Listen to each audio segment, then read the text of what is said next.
Story time کے دوستو، میں ہوں احمد سجاول۔ تمام دیکھنے اور سننے والوں کو السلام علیکم۔ اللہ تبارک و تعالی قرآن پاک کی سورۃ المؤمنون میں ارشاد فرماتا ہے، اور کیا تم خیال کرتے ہو کہ ہم نے تجھے بیکار پیدا کیا اور تمہیں ہماری طرف لوٹ کر نہیں آنا؟ پیارے دوستو، کیا آپ جانتے ہیں کہ جس دنیا کے اندر ہم جی رہے ہیں یہ ایک دھوکہ ہے، اور یہ خوبصورت اور دلکش نظر آنے والی دنیا ہماری آنکھوں پر ڈالا ہوا ایک پردہ ہے۔ اس پردے کے پیچھے کا منظر بہت ہی خوفناک اور ہیبت ناک ہے۔ جب انسان مر جاتا ہے تو اس وقت انسان کی آنکھوں پر سے یہ پردہ اٹھ جاتا ہے۔ تب مرنے والا شخص ایک نئی دنیا کو دیکھتا ہے جو اس کی حقیقی اور اصل دنیا ہوتی ہے۔ اس بات کے اندر کوئی شک نہیں کہ ہر انسان کو اس خوبصورت نظر آنے والی دنیا کو چھوڑ کر اپنی حقیقی دنیا کی طرف ضرور جانا ہے۔ اس دنیا میں داخل ہونے کے بعد کبھی بھی انسان اس دنیا میں لوٹ کر نہیں آئے گا۔ پیارے دوستو، کیا آپ جانتے ہیں کہ جب انسان کی موت کا وقت قریب آ جاتا ہے تو مرنے سے 40 دن پہلے انسان کے ساتھ کیا ہوتا ہے؟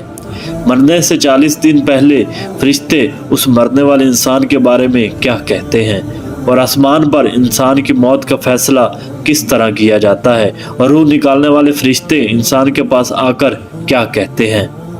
ان تمام تر سوالات کے جواب قرآن و حدیث کی روشنی میں آج اس ویڈیو میں ہم جاننے کی کوشش کریں گے۔ لہذا آپ سے گزارش ہے کہ ہمارے اس ویڈیو کو شروع سے لے کر آخر تک ضرور دیکھیے گا۔ پیارے دوستو، اللہ تبارک و تعالیٰ نے قرآن پاک میں انسان کی تخلیق کا مقصد بیان فرما دیا کہ ہم نے انسان کو صرف اور صرف اپنی عبادت کے لیے پیدا کیا، اور ساتھ ہی ساتھ اللہ تبارک و تعالیٰ نے انسان کی موت کی گھنٹی بھی بجا دی کہ ہر انسان کو مرنے کے بعد ہماری طرف لوٹنا ہے اور اپنے اعمال کا بدلہ لینا ہے۔ تو اللہ تبارک و تعالیٰ کے عرش کے نیچے ایک درخت ہے جس کا نام شجرۃ المنتہی یا سدرۃ المنتہی ہے۔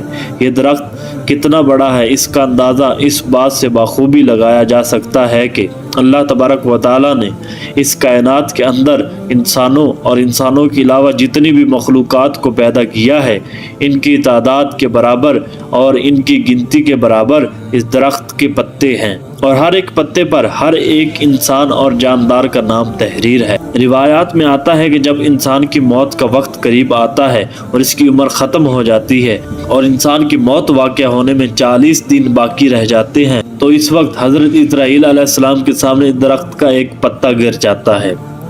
اس پر اس بندے کا نام تحریر ہوتا ہے جس کی موت واقع ہونے والی ہوتی ہے۔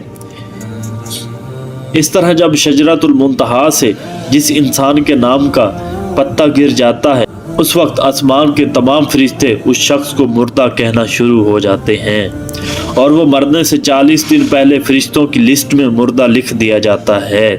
اور اس طرح وہ انسان جس کا نام کا پتا گر چکا ہوتا ہے وہ دنیا میں 40 دن تک زندہ رہتا ہے، اور جب اس کی زندگی کے 40 دن پورے ہو جاتے ہیں تو ملک الموت علیہ السلام اس کے پاس آتے ہیں اور اس کے سامنے آ کر بیٹھ جاتے ہیں، اور اس وقت بندہ اپنی بیماری کی تکلیف میں ہوتا ہے۔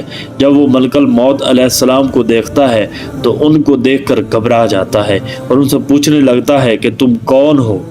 حضرت ملک الموت علیہ السلام کہتے ہیں کہ میں ملک الموت ہوں اور میں تمہاری روح قبض کرنے کے لیے آیا ہوں۔ اور ملکت موت علیہ السلام کی یہ بات سن کر وہ مرنے والا شخص اپنے منہ کو پھیر لیتا ہے، اور اس وقت اس کی آنکھیں پتھرا جاتی ہیں۔ ملک الموت اس وقت اس مرنے والے شخص سے فرماتے ہیں، کیا تو مجھے نہیں جانتا؟ میں وہ ہوں جس نے تیری اولاد کی اور تیرے ماں باپ کی روح کو قبض کیا، اور آج وہ وقت بھی آ گیا جب میں تیری روح کو قبض کروں گا۔ تو دیکھ لے گا اپنی اولاد اور اپنے عزیز و اقارب کو تجھ سے پہلے موت کا ذائقہ چکھ چکے۔ میں وہ موت ہوں جو تم سے پہلے اگلے لوگوں کو فنا کر چکا ہوں، جبکہ وہ لوگ تجھ سے زیادہ مالدار اور طاقتور تھے۔ جس کے بعد ملک الموت علیہ السلام اس مرنے والے شخص سے پوچھتے ہیں کہ تم نے دنیا کو کیسا پایا؟ تو مرنے والا شخص کہے گا، میں نے دنیا کو بے بے وفا اور مکار پایا۔ اس کے بعد اللہ تبارک و تعالیٰ کے حکم سے دنیا اس شخص کے پاس آئے گی اور اس مرنے والے شخص سے کہے گی کہ اے نافرمان، تو نے اپنے رب کی کس قدر نافرمانی کی اور کس قدر تو نے گناہ کیے۔ تجھے بہت سارے لوگوں نے سمجھایا اور نصیحت کی باتیں سنائی، لیکن تو نے کسی کی بات نہ مانی۔ تو یہی سمجھتا رہا میں اس دنیا میں ہمیشہ ہمیشہ رہوں گا اور مجھے موت نہیں آنی۔ اس کے بعد وہ دنیا کے انسان ساری زندگی محبت کرتا رہا اور اپنی آخرت کو چھوڑ کر گناہوں کے اندر مبتلا رہا۔ اس وقت وہی دنیا اس مرنے والے شخص سے کہے گی کہ میں تجھ سے اور تیرے اعمال سے بیزار ہوں۔ پھر اس کے بعد اللہ تبارک و تعالیٰ کے حکم سے اس مرنے والے شخص کا مال اس کے سامنے آئے گا اور کہے گا کہ اے نافرمان، تو نے ناحق اور ناجائز طریقے سے مجھے حاصل کیا اور تو مجھ کو گناہوں کے اندر خرچ کرتا رہا۔ اگر تو اپنا مال غریبوں اور مسکینوں پر خرچ کرتا تو آج میں تیرے کام آتا۔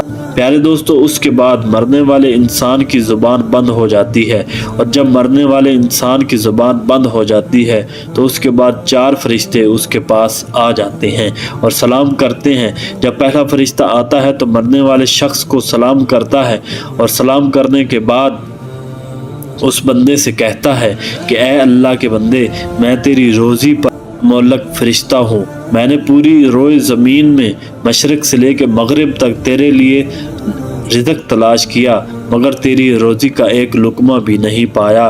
اس کے بعد دوسرا فرشتہ آتا ہے اور سلام کرنے کے بعد اس مرنے والے شخص سے کہتا ہے کہ اے اللہ کے بندے، میں تیرے پانی پر موکل فرشتہ ہوں۔ میں نے پوری روئے زمین میں مشرق سے لے کے مغرب تک تیرے لیے پانی تلاش کیا، لیکن میں نے تیرے لیے ایک قطرہ بھی نہیں پایا۔ اس کے بعد تیسرا فرشتہ آتا ہے اور سلام کرنے کے بعد کہتا ہے اے اللہ کے بندے، میں تیری سانس پر معلق فرشتہ ہوں۔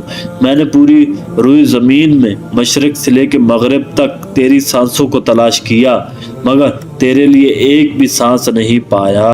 اس کے بعد چوتھا فرشتہ اس مرنے والے شخص کے پاس آتا ہے اور سلام کرنے کے بعد کہتا ہے اے اللہ کے بندے، میں تیری عمر پر معلق فرشتہ ہوں۔ میں نے مشرق سے لے کے مغرب تک تمام روئے زمین کے اندر تیری عمر کو ڈھونڈا، مگر تیری عمر کا ایک حصہ نہ پایا۔ اس کے بعد نامہ اعمال لکھنے والے 2 فرشتے اس مرنے والے شخص کے پاس آتے ہیں اور اس کا نامہ اعمال دکھاتے ہیں۔ جب مرنے والا شخص اپنے نامہ اعمال کو دیکھتا ہے تو اس وقت میت کی آنکھوں سے آنسو جاری ہو جاتے ہیں اور مرنے والا شخص اپنے دائیں بائیں دیکھنا شروع ہو جاتا ہے اور اپنا نامہ اعمال پڑھنے سے ڈرتا ہے، اور اس کے بعد ملک الموت علیہ السلام اللہ تبارک و تعالیٰ کے حکم سے اس شخص کی روح کو قبض کر لیتے ہیں، اور اس طرح وہ مرنے والا شخص جو اس دنیا کو اپنا سب کچھ سمجھتا رہا، وہ اس دنیا کو چھوڑ کر اپنی حقیقی دنیا میں چلا جاتا ہے۔ اگر تو مرنے والا شخص نیک ہوتا ہے تو اس کی قبر کو جنت کے باغوں میں سے ایک باغ بنا دیا جاتا ہے، اور اگر مرنے والا شخص بدنیک ہو اور اللہ تبارک و تعالیٰ کا نافرمان ہو تو اللہ تعالیٰ اس کی قبر کو جہنم کا گڑھا بنا دیتے ہیں۔ اللہ تبارک و تعالیٰ سے دعا ہے کہ اللہ تبارک و تعالیٰ ہمیں نیک اعمال کرنے کی توفیق عطا فرمائے۔ دوستو، یہ تھی آج کی ہماری ویڈیو، امید ہے آپ کو پسند آئی ہوگی۔ ملتے ہیں اگلی ویڈیو میں، تب تک اپنا خیال رکھیے گا۔ اللہ حافظ۔